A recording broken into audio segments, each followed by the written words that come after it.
We live in an age of science. In the age of science, we try to find a reason for every phenomena. Science is an ongoing journey in which things are invented and discovered every step of the way. But there are certain occurrences that cannot be fully explained by science yet. In this documentary, we will meet ordinary people experiencing extraordinary phenomena. And we will explore both the science and spirituality behind meditation. To examine the spiritual side of meditation, we will meet a guru who is not only devoting his life to heal people, but also believes that yoga is not just a physical exercise. He claims that his powerful lesson was taught to him by his guru, Sri Gangai Nath Ji.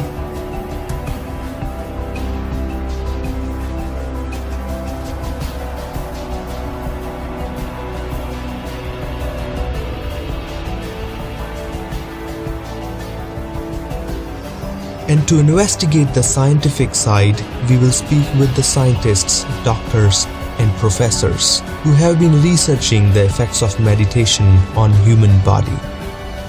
Meditative practice is not something in the mind, some wishful thinking or something. Some people tend to think in these terms, but it goes to the very core, very bottom, very foundation of our physiology, which is the genetic material.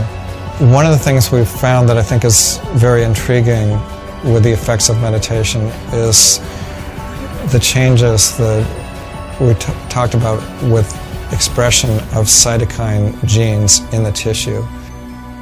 My name is Jayan Goswami. I am not affiliated with any association shown in this documentary. I created this documentary to present an unbiased investigation. We started our journey at a city in northwestern India called Bikaner. I grew up in this city, and that is where I came across this unconventional approach to yoga. We left Bikaner at around 6 in the evening to visit an ashram where hundreds of people practice meditation.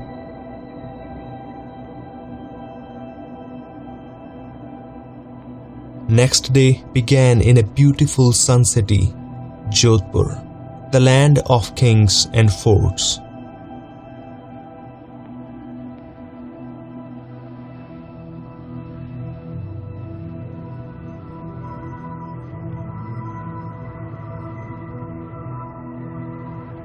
After a shaky drive over windy roads, we reached to a very peaceful place just outside the rush of downtown Jodhpur to talk to people who believe that meditation is curing them. The Adhyatm Vigyan Ashram.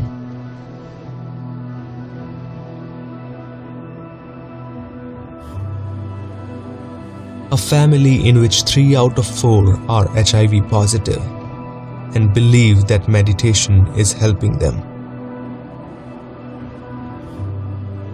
हाँ जी, मेरा नाम खियाराम डूडी है। मैं ग्राम कागल का रहने वाला हूँ, भोपाल तहसील जोधपुर। मुझे HIV पॉजिटिव है।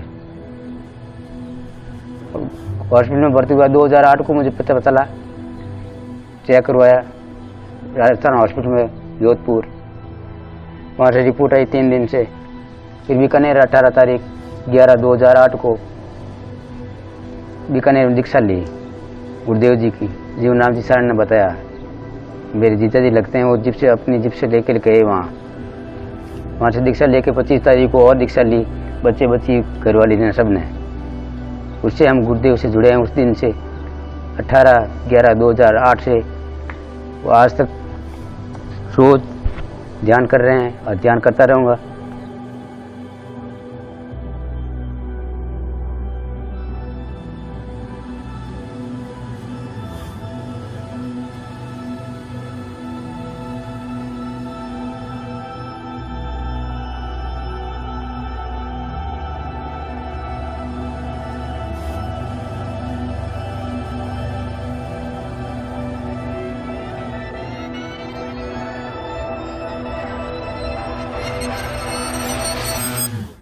ठाकुर जोधपुर का रहने वाला हूँ। मैं भारतीय नौसेना में कार्यरत था। 22 अप्रैल 2008 को मैं रक्तदान के लिए गया, तो वहाँ पे मुझे HIV पॉजिटिव डिटेक्ट हुआ। उसके बाद मैंने जे हॉस्पिटल और 1-2 हॉस्पिटल में और टेस्ट करवाया, वहाँ पे भी मेरा HIV पॉजिटिव आया। साइंस बैकग्राउंड का होने के कारण धर्म में और जो कर्म की इस तरह की बातें हैं इसमें मैं विश्वास नहीं करता था। लेकिन 97 में गुरुदेव का बाड़मेर में कार्यक्रम था। उस कार्यक्रम में किसी ने बताया कि गुरुजी आए हैं, कुछ चमत्कार दिखाते हैं। चमत्कार की जिज्ञासा में मैं वहाँ देखने के लिए चला गया। जब देखा तो कई लोगों को मूवमेंट हो रहा था, हाथ हिल रहे थे, पाँव हिल रहे थे, गर्दन हिल रही थी। मुझे बड़ा आश्चर्य हुआ कि लोग मंत्र जप कर रहे हैं और ये इस तरह से मूवमेंट कैसे हो रहा है। मंत्र मैंने भी सुना गुरुदेव के मुँह से, घर आके करने की कोशिश की, कोई मूवमेंट नहीं था मेरे शरीर में। We spent a day meeting and interviewing people while visiting the Jodhpur ashram. At night, we left for Ahmedabad to meet the man behind the ashram to learn about his special yogic teaching.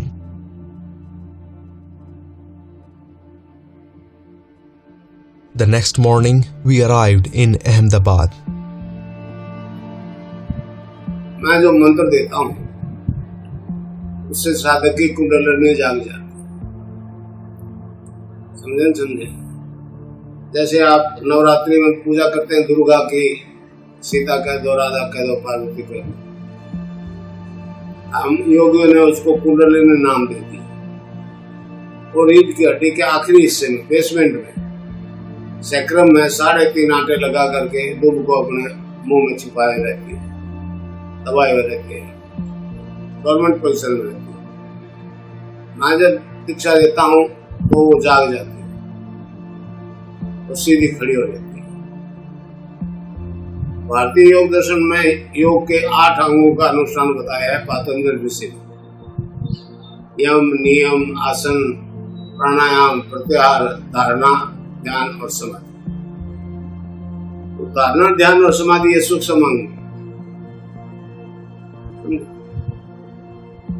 जागृत कुंडलिनी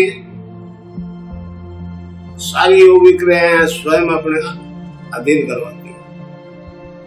जितने भी systems हैं, सारे systems को एक साथ stimulate करती है, डेवलप करती है। According to Hindu philosophy, each human being has a feminine energy force known as the Kundalini. Kundalini is interpreted as a snake which resides in the dormant state inside the largest and the lowest vertebrae called the sacrum. When Kundalini releases its tail from its mouth, this state is considered to be awakened state. In awakened state, Kundalini starts moving upwards, gradually penetrating and awakening different chakras located in different parts of the body. It is believed that Kundalini can be awakened in different ways, including an initiation by a spiritual guru. Hindu philosophy is not the only one that mentions the concept of Kundalini, but in fact, it has also been mentioned by the history of other countries, including Egypt, that tells about ancient Egyptian pharaohs. Siddhayoga meditation can be quite an extraordinary experience. During meditation, many people experience involuntary activities that range from physical yogic movements, also known as kriyas, to emotional and psychological activities. Many of them also explained that the yogic postures they undergo have an uncanny resemblance to the postures explained in yogic scriptures. मैं 2 साल से गुरुदेव के मंत्र दीक्षा लेने के बाद योग कर रहा हूँ और योग क्रिया आप खुद की खुद होती है, मैं उसके कंट्रोल नहीं कर सकता हूँ और उससे मेरे को खूब आनंद मिलता है और मेरा पारिवारिक जीवन भी इससे बहुत बढ़िया चल रहा है। मुझे कोई दर्द भी नहीं होता है और हम सुखी हैं। मेरे जो योगी क्रिया हो रही थी वो अपने आप हो रही थी और मुझको मालूम था ये किस प्रकार से हो रही है और मैं रोकना चाह रहा था, लेकिन फिर भी ये योगी क्रिया रुक नहीं रही थी। योगिक क्रियाएं अपने आप हो रही थी, बिल्कुल मैं अपने शरीर को खींच के पकड़ के बैठी थी, लेकिन योगिक क्रिया अपने आप मूवमेंट हो रहा था। जहाँ मेरे गर्दन में दर्द था वहाँ अपने आप मेरी मूवमेंट हो रही थी और गर्दन पहले से अच्छी तरह से घूमने लगा। रोकने के बाद भी वो मेरे को, मैं जब ध्यान करने बैठता हूँ तो अपने आप अलग अलग तरह की योगिक क्रिया होती है, जैसे शीर्षासन होता है, मयूरासन होता है, वज्रासन होता है, ऐसे ऐसे आसन होने लग जाते थे। इसमें जब आसन होते हैं तो मेरे को पता चलता है कि आसन हो रहे, मगर मेरा उसमें कोई कंट्रोल नहीं होता है। मैं रोकना चाहूँ तो भी रुकते नहीं। और ऐसे कोई बार तो ऐसे आसन हो जाते थे कि जो बुक्स में भी मैंने नहीं देखे थे पहले, इस तरीके के आसन हो जाते थे। फिर बाद में जब मैं व्यायाम की ये सब बुक्स मेरे नॉलेज में आया तब पता चला था कि ये आसन को ये बोलते हैं, ये आसन को ये बोलते हैं। और जो मेरे को नॉलेज नहीं आता वो भी अपने आप आसन होने लग जाते हैं और इसमें मेरा कोई कंट्रोल नहीं रह पाता। उसके बाद मेरी तबीयत खराब होने लगी, लूज मोशन, वेट लूज और बुखार आने लगा और मुझे हॉस्पिटल में एडमिट कर लिया। तो दिनों दिन मेरी तबीयत गिरने लगी। तो मुझे 27 मई 2008 को एक मेडिकल असिस्टेंट अर्जुन सिंह जी मिले। उन्होंने मुझे गुरुदेव के बारे में बताया। उन्होंने कहा कि आप इस तरह से ध्यान करोगे तो ये बीमारी ठीक हो जाएगी। तो मुझे बिल्कुल यकीन नहीं हुआ। मैंने बोला कि भाई डॉक्टर साहब भी बोल रहे हैं इसका कोई इलाज नहीं है, तो इस फोटो से क्या होगा। लेकिन मेरी मजबूरी थी कि मौत सामने खड़ी थी, तो मैंने फ़ोटो से ध्यान करना शुरू किया। 15-16 दिन बाद में मुझे स्वतः प्राणायाम होने लगे और फिर तरह तरह की योग क्रियाएँ, आसन, बंद मुद्राएँ अपने आप होने लगी और उससे मेरा स्वास्थ्य ठीक होने लग गया। अक्टूबर में मैंने दीक्षा लेने के बाद अक्टूबर 2009 में वायरल लोड टेस्ट करवाया, जिसमें मेरा वायरल लोड 4,85,591 था। जब डॉक्टर साहब ने जब मेरी रिपोर्ट देखी तो उन्होंने बोला कि आपका वायरल लोड बहुत ज़्यादा है और आपको कभी भी कोई अटैक आ सकता है और उससे आप फिर रिकवर नहीं होगे। तो उन्होंने मुझे दवाई लेने के लिए एडवाइस किया और उन्होंने मेरी केस शीट पे दवाइयाँ लिख दी। तो मैंने गुरुदेव को बोला, उनको डॉक्टर को बोला कि डॉक्टर साहब मैं ध्यान कर रहा हूँ और उससे मुझे पता है कि मैं ठीक हो रहा हूँ और मैं किसी तरह की दवाई नहीं लूँगा। तो उन्होंने बोला कि आप दवाई लो या मत लो, मैं आपकी केस शीट में लिखूंगा। तो उन्होंने मेरी केस शीट में दवाई लिख दी। उसके बाद मैंने ये अनविलिंगनेस टू ट्रीटमेंट का फॉर्म भर के और डॉक्टर साहब के साइन करवाए कि भाई मैं कोई ट्रीटमेंट नहीं ले रहा हूँ, किसी तरह की दवाई नहीं ले रहा हूँ। उसके 9 महीने बाद में मैंने अगेन रिपोर्ट करवाई, ये अपना जुलाई 2010 को।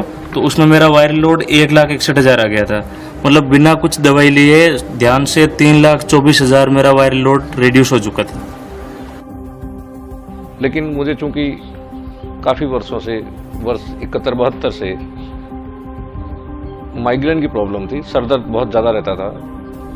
इस कारण मुझे लगा कि अगर हो सकता है मेरा भी इस कारण कुछ हो जाए, भला हो जाए।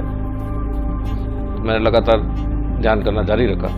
7-8 दिन ध्यान करने के बाद में एक दिन मुझे लगा कि मेरा शरीर अपने आप धीरे धीरे पीछे जा रहा है, जैसे कोई मुझे हाथ में पकड़ के लेटा रहा है। और मुझे इस तरह से शवासन लगा। पहले दिन शवासन जब लगा उसके बाद शरीर मुझे हल्का महसूस हुआ। कुछ दिन बाद मुझे लगा कि पहले महीने में 3-4 बार सर दर्द होता था माइग्रेन के कारण, और बहुत ज़्यादा सर दर्द होता था। जब तक उल्टी नहीं होती, गोली नहीं लेता और घंटा पर रेस्ट नहीं करता, वो सर दर्द ठीक नहीं होता था। लेकिन कई दिनों तक सर दर्द नहीं हुआ तो मुझे लगा कि ये इसी कारण गुरुदेव ने जो मंत्र दिया है, मंत्र जाप से जो मुझे शवासन लगा है, शवासन के कारण वो सर दर्द बिल्कुल चला गया। आज 97 नवंबर के बाद इतने साल हो गए, उसके बाद वापस ऐसा दर्द कभी भी नहीं हुआ। उस दर्द से परमानेंटली छुटकारा हो गया। जब दर्द खत्म हो गया तो मुझे लगा बिना दवाई के, बिना किसी खर्चे के आदमी की इस तरह से अगर बीमारी चली जाए, जिसके लिए डॉक्टर कहते हैं जिंदगी भर आपको ये दवाई लेनी पड़ेगी, तो ये तो मानव सभ्यता के लिए, मानव मात्र के लिए बहुत ही अत्यंत उपयोगी चीज़ है। तब मैं गुरुदेव के आश्रम में नियमित आना शुरू किया। To examine how meditation biologically affects our body, we flew to San Francisco, California, to speak with a doctor and professor who has been researching the biological effects on the human body induced by meditation and yoga. He is also working on advancing our understanding on how to maintain our health in ways that medication alone cannot address.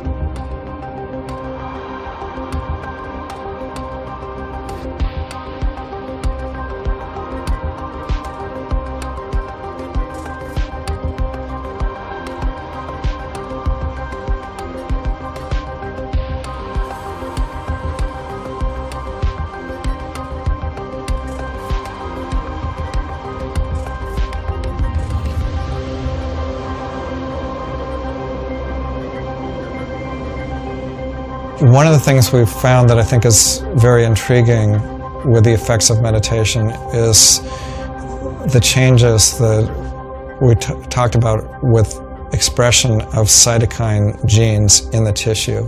Ultimately, a lot of the different ways in which psychological states are translated into physical states in the body have to do with whether genes in our cells are either being turned on or expressed more, or being turned off or decreased in their expression.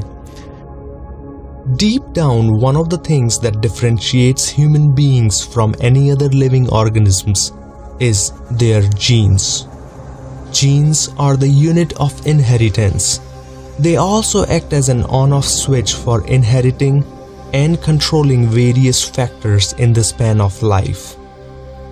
Scientists have observed the changes in the genetic expression induced by meditational practices. In the studies that we did in people who were overweight, looking at what was happening in the fat tissue when they added meditation to the kind of diet and exercise program that they were getting, was that we found that some of the genes that are involved in inflammatory responses that may have a whole set of ill effects on their health, those genes were being expressed less in the group that was getting meditation compared to the group that was just getting the standard diet and exercise. So this was, to me, a very exciting finding, showing potentially connections between what people were doing with a meditation practice and what was happening actually in the tissues, in the fat cells, in the expression of these genes involved in inflammatory responses. Our next stop is Oslo, Norway, where we will speak with a professor at the University of Oslo who has also been researching the effects at the genetic level induced by meditation and yoga.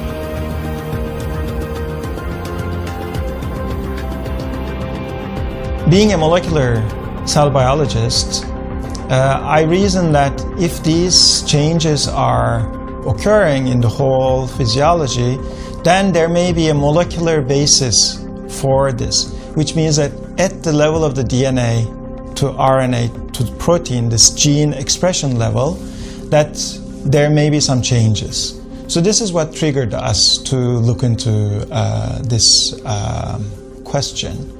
And the way we've done this is that we've taken 10 people who had learned a comprehensive yogic program, which includes gentle yoga postures, powerful breathing exercises called pranayama, and a very powerful breathing exercise called Sudarshan Kriya, which includes also meditation.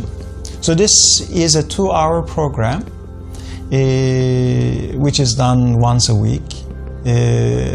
What we've done is that these 10 people, they participated in this program 2 days in a row, and then on 2 other days, as a control regimen, instead of doing this, they did a control program where they went for a walk in nature and they listened to relaxing music. And then before they started these practices, either the yogic program, yoga, breathing, Sudarshan Kriya, and meditation, and also afterwards, we took blood from them, and then from the blood, we isolated the immune cells in the circulation, and we compared the gene expression patterns before and after the practice or the control regimen. based on this analysis, we found that there were approximately 4 times more genes which were affected by this yogic program, this meditative program, compared with the control regimen, suggesting that this yogic program, meditative program, first of all has significant effects at the gene expression level. So the effects go actually to the very basis of our physiology, to that blueprint, the expression of that blueprint. And secondly, that the effects are more than light exercise and relaxation. We were very intrigued with this result, and now we are engaged in doing follow-up studies.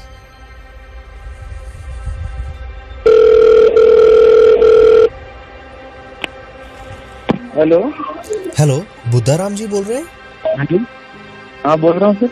Budharam जी, मैं चयन गोस्वामी बोल रहा हूँ। आपको अगर याद हो तो कुछ वर्षों पहले मैंने आपका इंटरव्यू लिया था गुरु सियाग जी की डॉक्यूमेंट्री के लिए।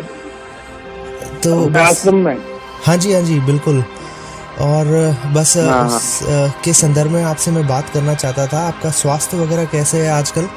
एकदम फिट हूँ सर। बहुत बढ़िया बुद्धाराम जी। और मैं ये पूछना चाह रहा था बुद्धाराम जी कि अगर दिसंबर में हम आपका एक इंटरव्यू और लेना चाहें तो आपके पास समय होगा थोड़ा? बिल्कुल सर, बोल देना, मैं आ जाऊंगा, तो लेकर कोई प्रॉब्लम नहीं है। अच्छा, थैंक यू। और आप आजकल कहाँ पोस्टेड है वैसे? मैं चित्तौड़गढ़ में हूँ, अपना 500 थाना में चल रही है अभी। बहुत बढ़िया बुद्धाराम जी। और आपका स्वास्थ्य अच्छा चल रहा है ये जान के बहुत ही खुशी हुई। और अब ध्यान आप? हाँ, अभी तो फिजिकल भी ट्रेनिंग में काफी था सर, मतलब 10 किलोमीटर दौड़ भी 44-43 मिनट में कर लेता था आराम से उसके। बहुत बढ़िया। तो बुद्धाराम जी, मैं आपको एक बार इंडिया आके संपर्क करूंगा दिसंबर के शुरू में, और अगर आप थोड़ा सा समय निकाल पाए तो बहुत अच्छा रहेगा। मैं जरूर निकाल लेंगे, आप इन्फॉर्म कर देना, मैं आ जाऊंगा सर। थैंक यू बुद्धाराम जी, बहुत अच्छा लगा आपसे बात करके। और फिर मिलते हैं अपन हिंदुस्तान में। Okay sir, thank you. Buddharam ji, हमने जो आपका पिछला इंटरव्यू लिया था और जो इंटरव्यू आज हम ले रहे हैं, उस बीच लगभग 4 साल बीत चुके हैं। और इन 4 सालों में आपके जीवन में बहुत सारे परिवर्तन आए होंगे। आप उन कुछ परिवर्तनों को क्या हमारे साथ बांटेंगे? शुरू में तो सर मैं बहुत घबरा गया था और जीने की उम्मीदें छोड़ चुका था, लेकिन अभी मैं सोच रहा हूँ कि HIV मेरी ज़िंदगी में एक वरदान बन के आया और उसकी वजह से मैं गुरुदेव से जुड़ गया और मुझे सत्य का पता चला, नहीं तो मैं इस सत्य का पता मुझे नहीं चल पाता। बुद्धाराम जी, क्या आप इन दिनों किसी भी तरह की दवाइयों पर हैं? एलोपैथिक, होम्योपैथिक या फिर आयुर्वेदिक? बीच में ट्रेनिंग में 2-3 महीने मैंने दवाई ली थी, बीच में ध्यान और नाम जप नहीं हो पा रहा था, उसके बाद फिर बंद कर दिया। अभी मैं कोई दवाई वगैरह नहीं ले रहा हूँ। इन 4 सालों में आपकी शारीरिक और मानसिक स्थिति में भी बहुत सारे अंतर आए होंगे। पहले से ज़्यादा और मजबूत हो गया हूँ मैं, मेंटली भी और फिजिकली भी।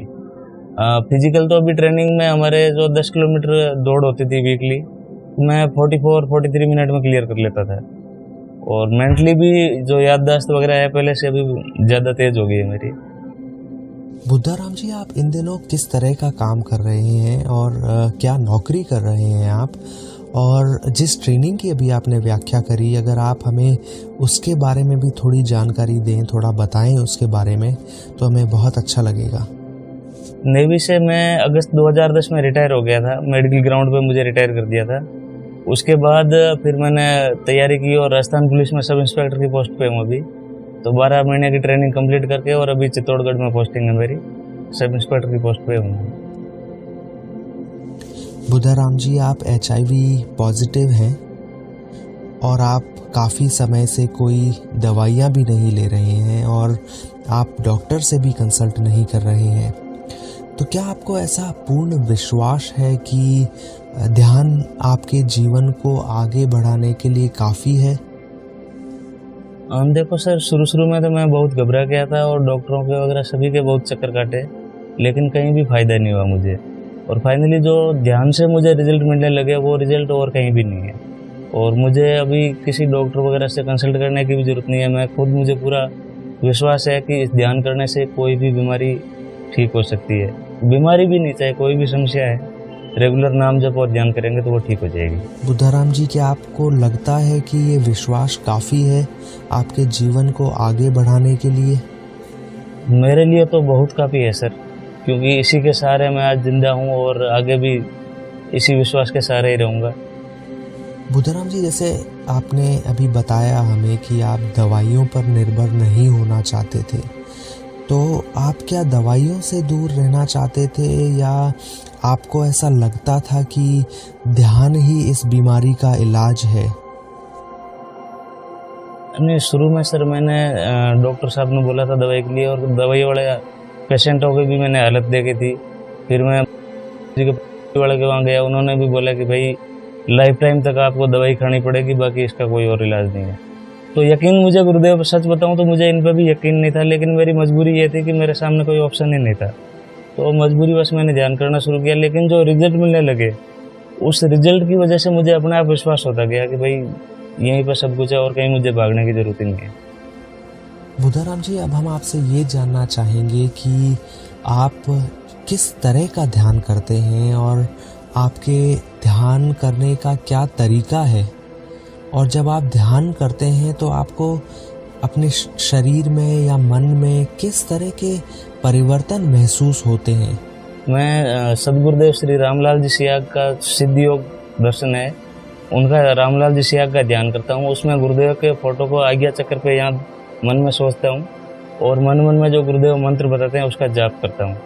उसके बाद वैसे तो अभी मेरा चलते फिरते भी ध्यान लगता है, प्राणायाम होते हैं, और रेगुलर सुबह शाम मैं टाइम निकाल के 15 मिनट ध्यान करता हूँ। और अजपा चलता है, नाद सुनाई देती है और खेचरी मुद्रा लगती है। हर 10-15 मिनट बाद में अपने आप खेचरी मुद्रा लग जाएगी, जिसमें जीभ मेरी पलट के ऊपर तालू में चली जाती है। वहाँ से 2-3 बूंद ठंडा रस आता है और पूरी बॉडी में एक ठंडी वेव्स ऊपर से लेकर नीचे तक ऐसे आती है। ये जो अनुभव आपने हमारे साथ बांटे, जैसे कि आपकी जीभ तालू पर चिपक जाती है और आपकी शरीर में एक तरंग सी महसूस होती है आपको, और आपको नाद भी सुनाई देती है, इन असामान्य क्रियाओं को आपका दिमाग जो है किस तरह से ग्रहण करता है? मानसिक रूप से भी पहले तो सर मुझे ऐसा लगता था कि अभी मैं बचूंगा नहीं, लेकिन अभी बिल्कुल कभी भी मेरे माइंड में ये आता ही नहीं है कि मुझे ये प्रॉब्लम थी या मुझे ये बीमारी है तो क्या होगा। और अभी मुझे डिटेक्ट हुए लगभग 6 साल हो गए हैं। मेरी वाइफ आज भी नेगेटिव है। अभी डॉक्टर तो बोल रहे हैं कि भाई 6-7 महीने बाद में वो भी पॉजिटिव, लेकिन इनके आज भी नेगेटिव है। मैं हर 6-7 महीने बाद में टेस्ट करवा रहा हूँ। तो इस ध्यान से ऐसा कुछ हो रहा है कि उससे आगे भी नहीं मतलब फैल रहा है ये।